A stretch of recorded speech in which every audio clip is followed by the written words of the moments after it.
hockey fans. T-Boz is 13-3 here with top shelf guest, former Minnesota State University Maverick, Chicago Wolf, Iowa Wild, and current director of hockey operations at Valley Sports Academy, Bryce Gervais.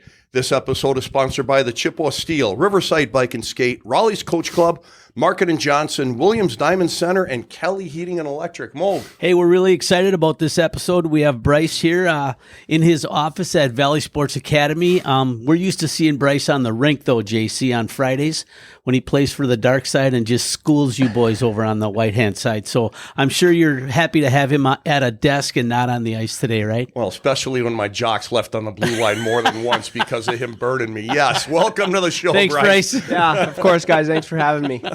Well, tell us about the Gervais family, Battleford, Saskatchewan. Yes, so I grew up in a small town, Battleford. Obviously a super big hockey town with we had Gary Atchingham there. Wade Belak. We had a few NHL players that we were actually able to look up to growing up, and then obviously just being from Saskatchewan, there's not much else to do than just play hockey. So all my friends played hockey, and my whole family played hockey, and that's sort of how I fell in love with the game. Born with skates on, then, pretty much. Yeah, basically. Came Born out of the womb. on, yeah. There we go. Put the skates on. Yeah. So let's just go with that. Yeah. Born with skates on. You play forward when you're playing with us. Were you always a forward? Yeah, I think I was always a little too small. I was always super, super short and a smaller stature out on the ice. So I think just forward, and I obviously had a little bit of speed. So I used that to my advantage, and I was a little scared to be a defenseman when I was younger. So I just picked up the forward position. Didn't want to go in the corners, or what was the deal? Use a long stick so I can just reach out there. Yeah. I like it. All right. So did you have any players that you looked up to or you patterned your game after as you were growing up? I guess I really liked Pavel Bure. He was a guy I really liked watching. And then as I got older and the Ovechkins came into the game, I've always sort of had that knack for goal scoring. So I really fell in love with Ovechkin. But I would say, Crosby has always been up there. He's a role model for, I would say, 99% of the Canadians. Now it's almost turning over to McDavid and the McKinnons, but Crosby's always been one of those guys that, he does everything right, and that's sort of who you try and model. I think every kid tries to model their game after. So we interviewed a guy from North Battleford, Saskatchewan, Greg Shepard. Now, how far away from Battleford is North Battleford? About a 10-minute drive, just across the bridge. And actually, my best friend Nico, who passed away when he was younger, his uncle is actually Greg Shepard. So yeah, Lionel Horilliu, that's Nico's dad. He's brothers with him. So I actually got to hang out with Greg there when I was younger. Oh, that's very nice. Cool. Yeah, I probably looked up to him as a former Bruin and Pittsburgh for sure. Penguin And just too. Anytime you're, especially that young, and every kid in Canada grows up dreaming of playing in the NHL. So you get that, you actually get to see an NHL player face to face and hang out with him. It's pretty cool. You played AAA hockey with Prince Albert through high school. Was this team based in your hometown area? No, so this was about 2 hours away from my hometown. So I moved away when I believe I was 15.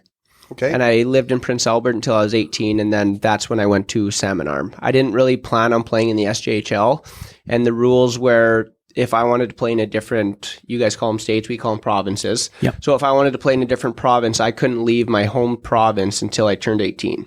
So that's when I made the jump over to junior hockey and played for Penticton. Okay. So what do you think about the community-based hockey programs that the United States mainly uses in Minnesota and Wisconsin? What do you think about that? It's definitely different. I just think, I think some kids sometimes get trapped, which isn't a bad thing. It's just different. Like where I was able to move away at 15, some kids move away at 14, but it's like you want to go play. And I always say iron sharpens iron. So that's, I was a little nervous moving away from home when I was that young, but my parents are always super supportive. They came to a lot of our games, and it was just sort of, you go play like talent and you're up to your peers. I think it elevates everyone's game. So your family, your dad obviously was very much a promoter, and your mom probably too. How about did you have siblings that played before you? Are you the oldest? Where do you fit in? So my sister's a little older than me. She never played hockey. And then my younger brother. But I mean, like I said, everyone everyone in Battleford plays hockey. And then I had an older cousin, Bryce Gervais, who was a year older than me. He sort of, I mean, in the summertime, we'd strap on the rollerblades and, you know, get ready for our tryouts. We'd do, see who could rollerblade around the block quicker, and we always had our stopwatches and everything. So yeah, we did the old go through the cones. We'd always time it. It was always a competition. So I would say he pushed me pretty hard. So for you young players listening up here, you don't always need ice, do you, to get better? No. And obviously, like with this facility, you have ice all the time, which is, I mean, if I would have had this growing up, who knows what could have happened. But I mean, I'm a big advocate on playing multi-sports and taking a few, you know, taking a little break off your skates, because I think it not only does it reset the body, but my biggest thing is like it resets the mind. So I noticed a couple golf bags behind us here that you have in your office. You probably go to the simulator once in a while when you get some downtime. Yes, yeah. Whenever I have downtime, these past couple of weeks haven't been much downtime, just with spring breaks going around this area. But yeah, I try and get out to the simulator as much as I can, and then obviously whenever I can get on the real golf course, I try and take advantage of that too. But with two little ones, my time's been cut short a little bit, I suppose. Well, we play on Wednesdays, so he's got an open invitation whenever he wants to join us, wouldn't you say? Doggone right. You know, but there's a limitation on our abilities. I'm guessing he can swing the club a little bit better than us. What way do you shoot? Right-handed? I'm a righty. So you'll have to shoot left-handed when you play with us. That should even it up a little bit, JC. I think so. Bring it down to our level. You mentioned age 18 is kind of when you moved on to a different level. Yep. What was your skill set that teams were recognizing in you? I think it was, again, my knack for scoring goals, and then I think it was also my tenacity and my speed. Like, I was always a kid growing up where I never shied away from anything, even though my size really limited me from a lot of other kids. Like, I was always the shortest kid on the ice, but it was my speed, and like I sort of had like that FU mentality where I was like, I don't care how small I am, I'm gonna beat you to that puck, or I'm gonna win that puck out of the corner battle. So it was the tenacity, I would say. Yeah. We interviewed a former Wisconsin Badger female player by the name of Sis Paulson, who's probably 5 foot tall at best, still leads the WCHA in penalty minutes. And her mindset was when she's on the ice, she's 6 foot tall. Yep. Is that kind of how you went in with the mentality? Yeah. And I just size has never been a thing, like an important thing to me. Obviously it'd be nice to have it, but I mean, you gotta work with the tools you're given, and that sort of was my mentality. It was like, you know what, my best tool is my speed, and I'm able to find open ice, and that's sort of how I kept advancing levels, was just the ability to the hockey IQ, and then finding the open ice and using my speed a lot. So when you talk about changing levels, was it a different level when you were in Salmon Arm and then when you went to Penticton? No, because Salmon Arm, we were pretty good too. Okay. My rookie year there, we had a very good team, and then actually my second year in Salmon Arm, for the first half, we were actually doing pretty well too, and then I ended up getting traded at the trade deadline, and that was a little crazy. Obviously, that's the first time I've ever been traded, and I was just like, what's going on? I don't want to go to Penticton, because they were always our rivals, right? So we ended up beating Penticton my rookie year in the semifinals, I believe. So I always had like a little bit of hatred for Penticton, and then find out I'm getting traded there on trade deadline. I was like, called my parents. I was like, I'm coming back home. I'm going to play for my hometown SJHL team, the Battleford Stars. And I was like, I want to come home and finish this out. And then my parents were like, you already have your scholarship at Mankato. Like, they want you. Like, who do you think? They probably had a pretty good say in where they wanted me to play. And that's how I ended up in Penticton. How'd that feel, putting on that rival jersey? Honestly, it was pretty crazy, because the day I got traded there, we ended up winning 43 games in a row. Holy cow! Yeah, we set that's a North American record. So we actually have a ring up there. We ended up winning the national championship that year, the RBC Cup, which is all the junior A teams from Canada that all play in there. And actually, crazy story, the RBC Cup that year was in my home province of Humboldt. Wow. So I had so many family members and friends there, and it was just crazy that we were even able to get to that level, and then ended up winning it in my home province. It was crazy. I had a lot of family and friends there, and it was super cool. Wow. As you look back at that team, any players that stand out that you played with that went on to play in the NHL? Yeah, we actually had a lot. I mean, Troy Stetcher is still playing there. He plays for the Oilers now. Mikey Riley's playing for the Islanders. We had Mario Lucia there, who is Notre Dame guy. Every single one of our players had a Division I scholarship that year. Man, that's Wow, phenomenal. that's pretty Yeah, impressive. so it was pretty cool. We had a very, very good team. Great memories living there. You mentioned Mankato. When did they start knocking on your door? I actually committed to Mankato my rookie season in Salmon Arm. So I ended up winning I was rookie of the year in Salmon Arm out of the whole league. So that's sort of when I committed to Mankato, was that rookie year. And then that's when, the next year I had my scholarship and I was doing really well in Salmon Arm as well. And then they ended up trading me to Penticton, who was top in the league. And then we went on that run. So pretty crazy. Was anybody else looking at you besides Mankato? Yeah, I would say probably a handful of teams. I was supposed to actually go on a fly down to Mankato and then 3 other schools after that. So it was basically going to be a night and then I fly out and then a night and then you fly out. And I went to Mankato and they offered me a full scholarship. And I called my parents and I said, hey, what do we do here? They sort of gave me a deadline. They just said, if you hop on a plane, we're not saying we're going to take it, but it might not be here for you. They wanted me to stay there and hang out with the guys and just realizing. So after I talked to my parents, they're like, if you go to a bigger school, you might not play. So that was sort of in the back of my mind, where Mankato, I felt like I had the best opportunity to go in as a freshman and prove a point. And I never missed a game in my 4 years at Mankato. Wow. So yeah. Iron Man. Yeah.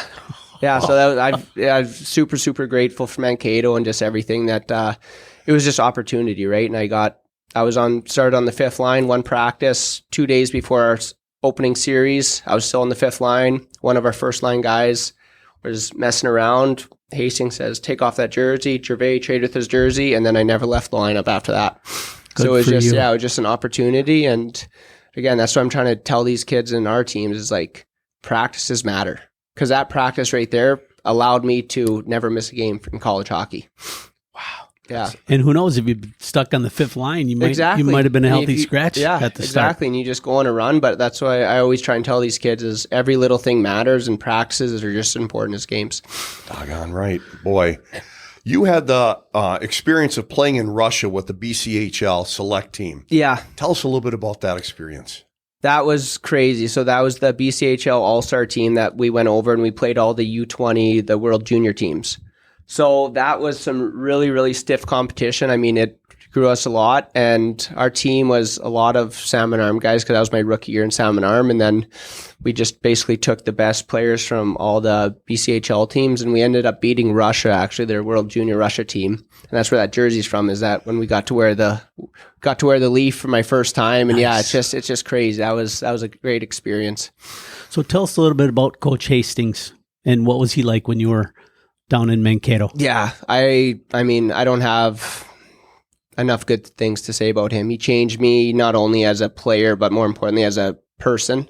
I sort of came in there, rookie of the year, came off at RBC championship, and sort of was on my high horse, and he just said, this ain't going to fly here. Everyone pulls a rope, and no one's better than anyone. And that was a big thing with Hastings is you earned his respect by the way you treated other people and how you went about your business. And that's something that he's had a big impact on my life, just not only as a hockey player, but as a human as well. He held everyone to a very high standard.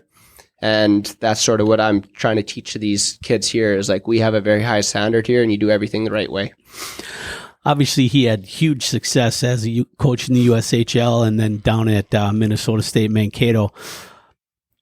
Now he's at Wisconsin. Yep. Okay, hasn't had the same type of success. Do you see that coming down the road, though, for him? 100%. Yeah, even last year when he first got hired there, I told everyone in this building, I said, watch what he does to that program his first year. And now he's started going through a sophomore slump. Yeah. But that first year, and everyone was like, really? They haven't really been noticeable lately. And I was like, watch what Hastings does. And of course, he's up for the coach of the year. I'm not sure I can't remember if he won it or not that year. But he demands a lot out of his players, but you earn a lot of respect for him if you just do things the right way. And, I have a tremendous amount of respect for Mike Hastings and Todd Knott and even Darren Blue, all 3 of my coaches at Mankato, they changed who I was as a person. Nice. Was there any particular team in your division at Mankato? I mean, obviously you get up for every game. I mean, you're always pumped. Yeah. But is there one team that you guys would just want to knock heads with and make sure that The Gophers. Oh, I like Every time. it. Okay. Every time. And I think my record when I was at Mankato, I think we were like 9-2-1 against the Gophers. Oh, that's Because we always had, outstanding. and we had a couple of Minnesota kids that always played with a little more chip on their shoulder, like I didn't go to the Gophers, but they always called us their little brother, and I think we've sort of proven that point that we're sort of the top right now. So it's been good. That's always been a rivalry, and then obviously like Bemidji was always tough to play against. They're sort of chipped off the glass and hope the puck fumbles. So that was always those guys were frustrating. Gophers were just really intense all the time we played them. Very good. We're going to give a quick shout out to a couple of our sponsors. Thanks to our friends at Markin & Johnson, longtime supporters of the great game of hockey and our youth throughout the Chippewa Valley region. And Kelly Heating and Electric, dedicated to serving their customers' heating and electrical needs efficiently. They have been named one of Bryant's Medal of Excellence winners. They provide expert advice from friendly staff that can provide you with the knowledge you need to make the best decisions on your next electrical, heating, or air conditioning project. And Williams Diamond Center is a fun and friendly place to find your next sparkling signature piece. Whether you're looking for a custom-designed engagement ring, an anniversary gift, or a self-purchase to celebrate yourself, Williams has the price points for every store and budget. Buyers and sellers of estate jewelry, coins, and more. Mogi. So, Bryce, you played with one of our former guests, Teddy Bluger, when you were a freshman, and he went on to win the Stanley Cup with the Vegas Golden Knights, and actually the other night he just played his 400th NHL game. What was he like to play with? Teddy, I would say he's one of my top friends. I mean, we're still very close. Ever since he first came to Mankato and stepped on the ice, I knew he was going to have a very long NHL career. Just the way he went about things. He was always the first one on, first one off, or last one off, sorry. Just everything he does, he reminded me a lot of like a professional at a super young age when I really haven't seen a professional yet. And I was like, that's what it's about. And actually, I always had more points than him in college. And I mean, my mother-in-law and everyone close to me are like, wow. And I was like, he's the one making the NHL. Like, he's got it all. He's young. His work ethic is really what got him there. And everyone was like, well, why aren't you getting? I was like, he does things differently. Like, he was just always to the point. He's one of my mentors for sure. He is Nice. big time. Even though he's younger than me, I look up to Teddy a lot, and he's going to have a very long, successful NHL career. And obviously, when he won the cup there, I couldn't be more happy for him. It was super cool to see, and I'm just glad all of his hard work paid off. Yeah, definitely. That's for sure. You know, it's hard enough defending during a penalty kill, yet you hold the record for the most shorthanded goals at 9. What was your secret? I was always offensive minded, so I played on the power play Mankato as well, and always played in the power play, but I think it was the ability to read what I thought that defenseman was going to do next. So I was always able to pick off a pass. If I thought they were going to go to D to D or something, I could always see one step ahead. And again, that's where I think my hockey IQ sort of made up for my size, because I was always able to read, and like I'd be penalty killing and I would see like a play developing and I'd be like, I know where it's going next. So I was always able to get that first jump, and then obviously it's just when it comes down to that and I intercept that pass, now I know I have the speed to beat that defenseman. So I think that helped out a lot. Nice. So that's why they had you out there. Yeah. So 11 game-winning goals in your career as well. So again, that scoring mentality, you just carried it with you. Yeah, every and it's shift. just like, especially when the game's on the line, I wanted the puck on my stick. And in my junior year, I finished second in the nation in goals in all Division I, and I played with Matty Leitner, who was a little slower, but he had eyes in the back of his head, and we sort of just gelled really, really well together, because all I had to do was get him the puck in the offensive zone, and then I just knew, like, if I can find an opening, he's going to find me. So all I was doing is just trying to find open ice with no one around me, and then as soon as I got that puck on my stick, it was off my stick. And So you got a little Wayne Gretzky in you. Yeah. Seeing that vision on the ice. I wish. Did you set it behind the net too? No, I was honestly I never wanted the puck on my stick until I had it and I had to shoot. I was never really a playmaker. I wanted that puck on my stick in the zone, and then I wanted it off, and then I would try and find some open ice and get the puck on and then off my stick. And in the net. Yeah. There you go. Yeah. So, Bryce, you didn't get drafted into the NHL, but you did get picked up by the Chicago Wolves Yep. of the AHL. How did that transpire? Obviously after my junior year, I had a couple NHL teams talking to me about that, and then decided to play one more year, and just, I wasn't done in Mankato, especially after losing in the first round of the tournament. I felt like I had a little more to prove. So yeah, I didn't end up doing anything after my junior year. After my senior year, I sort of had a little bit of a, not down year, but just didn't put up as many goals or points as I did the previous year. And then after our season ended, I was sort of sulking a little bit. I wanted to hang out with my teammates. And then my agent, Dan Plant, calls me. He's like, "Hey, you ready to go to Chicago?" I was like, "What?" He's like, "Pack your bags. You're going to Chicago." I was like, "Okay." Nice. And he's like, "You're going on a PTO." And then I think I played 10 games in Chicago and had, I think, a point a game or something near that in the American League. So I was like, okay, I can do this. And then, rest is history. I signed a 2-year deal right after that, going into the next summer, and really enjoyed my time in Chicago. What a great organization. Wow. Nice. Did you have any opportunities prior to that for prospect camps at all? Yeah, I went to a few prospect camps. I got to go to Detroit for their prospect camp. And then obviously when I was in Chicago, I went to St. Louis once, and then Vegas once as well. Oh, nice. Yeah. Good experiences all? Yeah, and that's really when I realized like how dang good the NHL is. Yeah. Like practicing with those guys and their mentality, how they prepared. Like I was never used to stretching that hardcore before a practice, and you see the professionals doing it in the NHL, longtime NHL players, like they are preparing for a practice like they are a game. So that's really what opened up my eyes, where I was like, this is the real deal, and this is a very, very hard life to make it in. So everybody knows as you go up levels, it gets harder. Definitely gets harder. So was it a huge jump for you, did you think, when you went from Mankato to Chicago? Mankato to Chicago wasn't as bad, just because the way we played with Mike Hastings, everything was run and gun. Like we had to play fast, you had to play physical, which I think really suited my game, especially jumping into Chicago, where it's like I could use my speed. I hit everything. That was sort of my game. Going from the AHL to an NHL training camp, that was a big eye opener. I was like, these guys are the best in the world for a reason. I mean, I remember doing a battle drill with David Perron, and he was like, try and get the puck, and I just could not touch it. And I was like, I'm good at getting the puck away from someone. Like I got a lot of takeaways, but with him, it was like didn't even touch the puck. Wow. Yeah. That's an eye opener. Yeah. So I was like, holy man. It was crazy. And the way they pass the puck in practices, it was like they're taking slap shots at your blade and everyone else is catching them. And first few I fumbled and I was like, all right, just settle down, and then finally got used to it. But yeah, it was crazy. In your AHL days, is there a player that stands out that you feel was the most skilled and you're going, wow, why isn't this guy at the next level in the NHL? I mean, Boldy, we had Boldy for a short time, Matt Boldy for a short time. He's another one of my friends.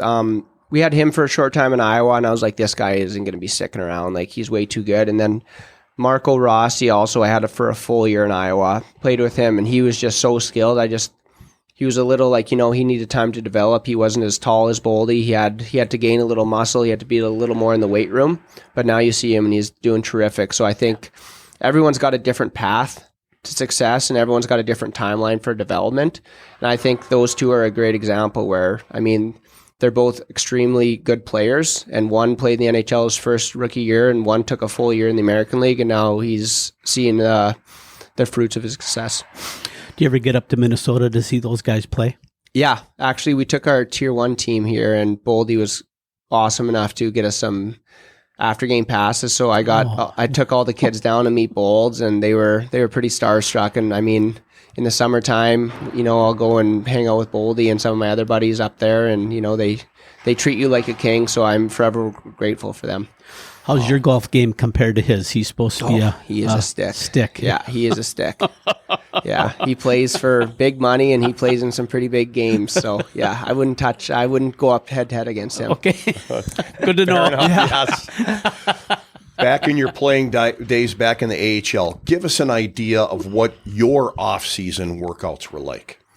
So I was always a guy that never really wanted to be on my skates for about a month a month after the season. I said, I'm going to take 2 weeks to reset mentally, hit the lake, go on the boat, enjoy time with the family, and sort of reset mentally. And then right after about that 2-week break of mentally resetting, I was in the gym every morning. And obviously before I had kids, I was in the gym at 6 to 7:30, and then 7:30 till 7:30 at night, I was on the golf course.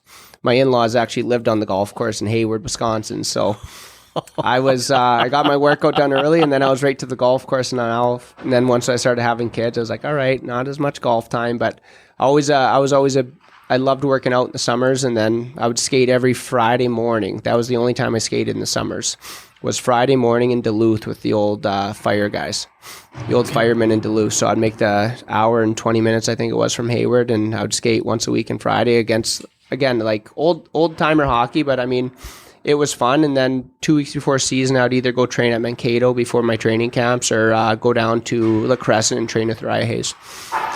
Did you ever skate with a guy named Sean Hauser up in Duluth? He's a Duluth fireman, isn't he, JC? Your buddy, the official? Yeah, that name definitely sounds familiar. Okay. Yeah.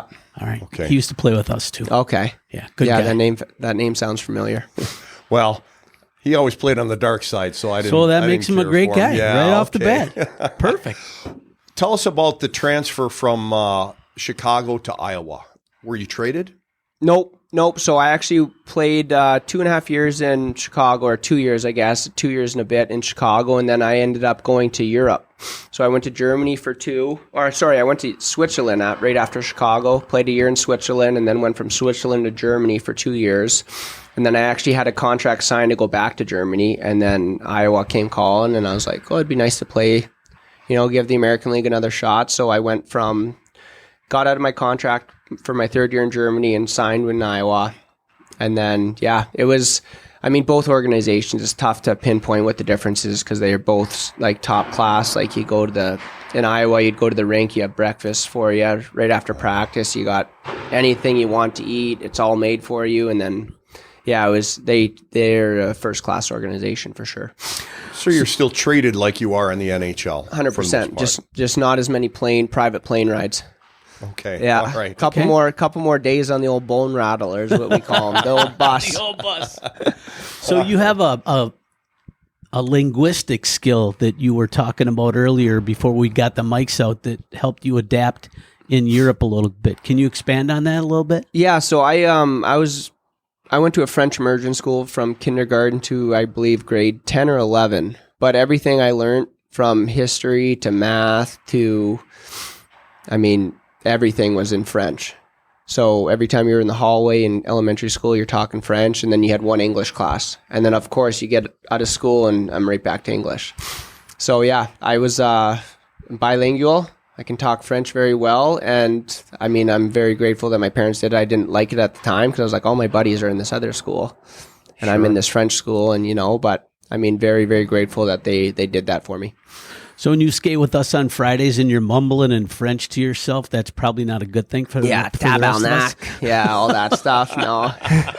I've heard some. I didn't know what that was. Now I know. It's when you trip me. Oh, is that what that was? Okay. That's Mogi's go-to move. Yeah. Hey. Whatever it takes. Oh, my gosh. Well, after you were in the AHL, didn't you go over to Norway for a while? Yes. So my last year was actually in Norway, and we ended up winning the league championship there too. And that's sort of when VSA came calling and reaching out, and I told Chase probably 40 times, I'm not ready to be done playing hockey, And then we had our second kid born in Norway, and that's sort of when it sort of hit me where it's like, do we want to be making these 10 to 15 hour plane rides with a dog and 2 kids on a plane and, bringing my family through that. And then finally I just thought to myself, like, if I can win this all and go out on the high, I'm going to do it. So me and my wife talked about that, and we're like, you know what, if I win it all, I'm okay with hanging them up. And obviously I still miss it to this day, and just miss the compete and miss being in the dressing room and stuff like that. But our staff here at VSA makes it sort of feel like a pretty good team as well. So nice. Yeah. So VSA, they reached out to you. How did they land on you? From what I heard, Chase just went to a Waha meeting, and they were looking for a director of hockey, and I guess Podge Turnbull mentioned my name. A few people mentioned my name, and then Chase reached out to me on Instagram of all things. And then I was like, who's this guy? What's Valley Sports Academy? I had no idea about it. And then, yeah, just the rest is sort of history. Like I said, it took a little bit to convince me to hang up the skates. But I think after winning it all and, getting the gold helmet, which is what you get when you're a champion over there, you get a big gold bucket and everyone has the gold helmets, and just, that's sort of when I put myself in the back seat and put my family in the front, especially with my wife and 2 kids. Like, they've been nothing but supportive for me, and I've dragged her all around the world. And I said, you know what? She wanted to start a career too, so sort of just gave her time in the light now. Nice. So you'd mentioned that her parents live on a golf course in Hayward. Is she a Hayward girl? Yes. Yeah. Born and raised in Hayward. Her whole family's there, and actually that's what drew me to Wisconsin. Was the first time I went to Hayward, because I was still a Canadian at that time. Still am Canadian, proud Canadian. But first time I ever went to visit her family in Hayward, it was super blue collar. Everyone was super nice, and just a small town. I was like, this is where I could see myself living. So, yeah, every off season, for 9 years in a row, every off season, we'd just go stay with her parents, and then we'd pack up the bags and head over wherever I was playing. So I was living a pretty good life. So when you were going through your career, I get it. You're continuing to chase the dream, and of course you should. Did you have a plan for what you thought you might want to do once it was all said and done? I always wanted to be in hockey, and the reason for that is hockey always gave me so much, and it's given me such a good life where I knew when I was done, I wanted to try and give that and try and get that into the kids' heads where it's like, if you really want this thing, anything's achievable, and really push these kids. Because like I said, hockey's given me so much, and I feel like I owe a lot to the game. I'm going to give a shout out to some sponsors, JC. The Chippewa Steel is a proud sponsor of the Breakout Sessions podcast. If you're looking for a great night of hockey, a Steel game is the place to be. You can find your schedule online at ChippewaSteelHockey.com or by following their social media pages at Chippewa Steel Hockey. And Riverside Bike and Skate, Eau Claire's hockey headquarters, which is the oldest hockey store in the state of Wisconsin. Buy hockey gear from the people that play and know the game. And don't forget about their bicycle sales and service, as well as your paddle sports center for canoes and kayaks. And Raleigh's Coach Club in Altoona, Wisconsin, located across the street from the Altoona Ice Center on Spooner Avenue. They've been a staple in the Altoona community for decades, providing support and sponsorship for youth and adult sports. Raleigh's has your favorite beverage ready and your favorite team on the screen. When you were in college, what was your major, and did that help you in the current position you have? I majored, so I actually double majored in French and sport management. And I've always been a learn from what you see type of person, so not really. Sort of getting thrown into this role, I wasn't really sure to expect. Definitely lacking on the computer side of this kind of job, but my magic happens out on the ice, and I've had a lot of help from our GM, Chase Hoople. He sort of showed me what to do on the computer side, make the budgets, make the Excel sheets. I never really had a clue how to do that, so he's been very helpful with that, and he gives me a big hand on that side of things. But like I said, my magic happens out there. Tell us a little bit about Valley Sports Academy. As far as, obviously you're the director of hockey operations. What all if an individual comes here to visit, what are they expecting to see, and what does Valley Sports Academy have to offer as far as hockey? Not only in hockey, but coaching staff. Any coach we have here is very, very qualified, and I think that's what draws a lot of people here is, you're going to get top end training. And then, for hockey side of things, like you look, even our summer skills program, like you're upstairs, you got the skating treadmill, you got your shooting lanes, you got the weight room, you got the ice. So it's a whole package all fit into one building. So we're super grateful for that. And you get a lot of D1 players, if not pro players, that come here and train in the off seasons and spring breaks and so forth too. Yep. Yeah, I've had the pleasure of working with Sam Stang, Zach Erdahl. I had Mason Shaw here who played for the Wild last year. He came down for a Friday skate. I mean, Jordan Steinmans, who's playing pro over in the Netherlands. So we have a super good group of those high-end elite pro college guys that, I mean, I don't even consider that a job when I get to go out on the ice with them. You know, I give them, I train them, but I mean, it's just a pleasure working with those kind of people, because for me, those guys are the ones that people look up to, especially around this area where it's like you see these kids, and if we have the top guys here, I mean, that helps my job tremendously, because then it's like, if they're training here, why aren't I? Sure. So it's awesome having those guys here. So what's a typical day for you at VSA? Well, these last 2 weeks have been pretty busy just with spring break. So like I got my skates on right now. I'm on the ice, off the ice, on the ice. So yesterday I was in my skates from 9 a.m. till about 9 p.m. Holy cow. Yeah, with a couple hour breaks in between. But I think I was probably on the ice for, I'd say, 10 hours yesterday.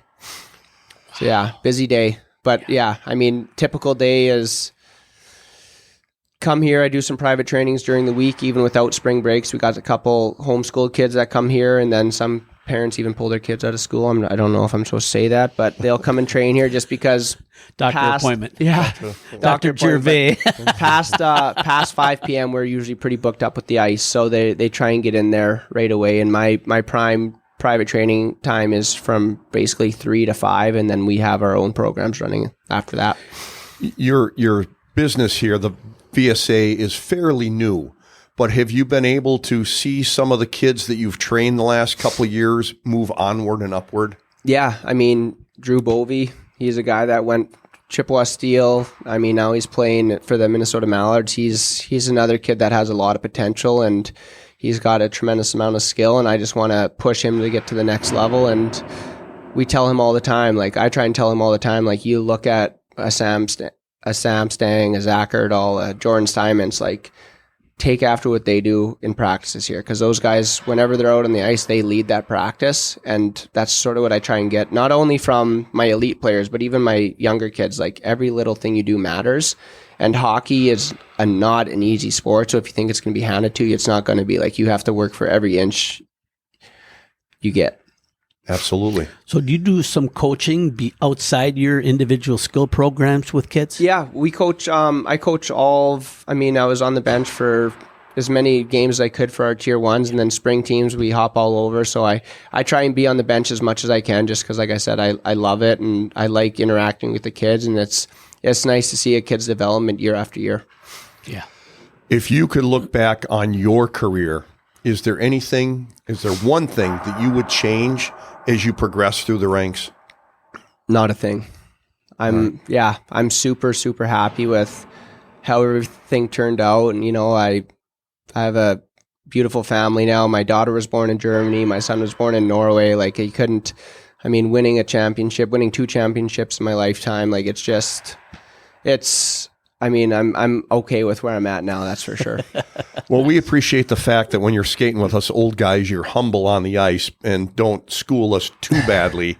You know, you still let us touch the puck once in a while. We appreciate that. No, and I appreciate you guys for even let me come out there. Like I think I try and tell you guys after every skate, like I think I'm having more fun than you guys are, and it's just I'm a big believer in you get what you put in. And like for you guys are a big part of this community, and that's what I want to do is, you know, cement myself in this community and be known as one of the hockey guys that, you know, grew the hockey culture here in the Chippewa Valley. So specifically with the groups of kids that you've worked with over your time, what do you feel are some of the most common mistakes they make that they need to overcome to continue to go to the next level? Just it's more the mentality side of it. Like, you know, when they get upset, I can see it, and then I can just see their game snowball down after that. Where, I mean, I was working with a kid today, and he messed up one drill, and I'm not giving him easy drills. Like, I'm making it difficult for them, or else I'm wasting my time, right? So I give them pretty difficult drills, and I can just see, like, I have to remind them, like, the world is not ending. We're out on the ice. You're supposed to have fun with it, and I'm challenging you, and use that inner fire that you have, that you're upset. And I was like, focus, take some deep breaths, and like, let's get this down, because then in the game, you're not going to be worried about it. Like, you know what to do. It's like studying for a test. if you study enough, you're gonna know what to do when the test time comes. So I was on the balcony when he was working with this guy, and he did say exactly that. And he also talked about a situation where, you can take advantage of a guy who's frustrated on the other team. If he's visibly frustrated, he's got bad body language, he's sulking, you can go after that guy because his mind is not on the game right now. Yeah, and I was really good at that in the American League. I could find it. I got my teeth punched in a few times and broke a few noses just from getting in fights because I bit off a bone a little too big. But I mean, I played a lot like Brad Marchand, especially in the American League. I was always trying to get under guys' skin and, sort of be that antagonizer. I was going to ask you, even with your size, did you ever have to drop the gloves and check a knuckle once in a while? Yeah, I had, I think, maybe 6 to 10 fights in my pro career. So, and I would always do it. Like, I was always told, if you're not into a game, the easiest way to get into a game is drop the mitts. And that's sort of when I felt, most games I was into it, but when I felt like, I might not have it, that's a great way to get an adrenaline rush. Boy. Drop the gloves. Oh, both for you and the team, right? Yeah, exactly. So that's sort of what I did to get into the games that I didn't really necessarily feel like I was all mentally there. So are these all real chiclets you got up front? Or? No, these are 18 fake ones. Oh, 18? my gosh. Yeah, I got 18 veneers. So when I take the old x-ray at the dentist, they're like, "Ooh, there's a lot of black showing up here." I was like, "Yeah, they're all veneers." Wow. Yeah. Okay, puck, sticks, or knuckles? Yes. I think Yes. yes, all the above. I think about 8 on my bottom are from a puck, and then all my tops are from sticks and knuckles. Dang. How about cuts on the face? I got one right here. That's Okay. about the only one, and that was from a fight. Yeah, and then my nose is a little crooked too. But yeah, those are both from, like I said, picking someone I probably shouldn't have picked. But yeah, you were up for the challenge. Oh, though. always up for the Never challenge. back Yeah, down. Never back down. Oh, So, Bryce, in your role here at VSA, you're working on kids' skill development. Have you ever had a coach of a team come and talk to you about a specific kid? Yeah, a few times. Like, some of the college coaches, my previous college coaches, they'll ask about a kid, and those when they're a little older, and how does he train? And that's they ask me the questions where these kids I don't think understand. Like, they don't call me about how good is he on the ice. Right. They call me, what's his work ethic? What's he like away from the rink? Is he a good person? Do you enjoy talking to him? Does he have respect for everyone? Those are the questions I get from college coaches. So that means they already are interested in him as a hockey player. Yes. Now they need to know what kind of guy he is. Exactly. And that's something that I think a lot of these younger kids don't understand is, like, everyone can see the skill. These guys watch you all the time on the ice, but now they're looking, because nowadays every player is somewhat relatively same skill level. And now the coaches are starting to look for, okay, so how is he going to be in the dressing room? Is he going to be a good locker room guy? Yeah. Is he going to help his team out? There's so many other things that I don't think these kids understand, that what coaches are looking for. do you ever have any desire in the future to become a hockey rep? Yeah, that's definitely one thing. I'm actually working with my old agent right now. I give him a bunch of kids that are players that are playing the American League or the NHL that, might be fizzling out and they want to head over to Europe. So he's more of a European guy. He's from Kelowna, British Columbia, but I send him some players, and I asked my buddies, and the players I sent him are all my friends too. And I was like, let me know when you want to make the jump over to Europe, and he does the rest of the work from there. Nice. Do you have a role as an advisor for any of the players here right now? No, and I'll always talk to them. I'll spit them straight hard facts, the truth, but I would never want any of that kind of money from those parents. They invest so much into their kid, and most of the players have my personal number, and I always tell them my phone line's always open. If you just need someone to talk to about hockey, or if you're going through a slump, give me a call, give me a text. I'm always here for them, and that's what I always want to be here for them. I want them to be able to have someone to talk to besides their advisor, besides an agent, besides their parents, besides one of their friends that are similar age to them. I just want to be an outside where if they need someone to talk to, I'm here. Nice. If I'm a young hockey player and I'm going to you not only for advice but help on the ice. Is there somebody you would tell me to look at on the ice as one of the professional hockey players to kind of see what they do while they're on the ice? Yeah, I think that's what's missing in the U.S. model right now is like growing up in Canada, every little kid watches NHL games. Like that's all you do. Here, I think it's a little different where you'll have the odd one that watches every NHL game. But like me growing up and like even back in Canada now, like these kids don't miss one NHL game. It's NHL from time you get home all the way up. Time you go to bed. So it's just, and I always tell my players, like pick a guy on a team that you think you can model your game after. And if it's a right winger, just watch what he does on the ice. Watch where he is in the defensive zone. Watch what he does to break out. Watch the professionals do it. And that to me that's how you build your hockey IQ. Wow. So it's been said that the two most important things for a player is to bring a high level of compete every day and be a good teammate. Do you agree with that? 100%. Yep.